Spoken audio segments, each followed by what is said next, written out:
You do not need experience to build a copywriting portfolio. Create your own projects. Think about the brands you love, or even better, the brands that could use a little more love. Visit the brand's website, Instagram, or LinkedIn to get a sense of their tonality. What kind of a person do they sound like? Assume that person's personality and start writing for the brand. Redo their web copy or some product descriptions, or brainstorm a few blog post ideas, or make ads for them. Add them to your portfolio. Repeat the process for other brands.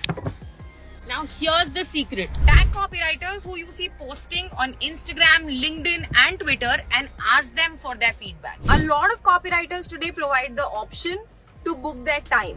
Use that and get feedback from them. Then polish and present.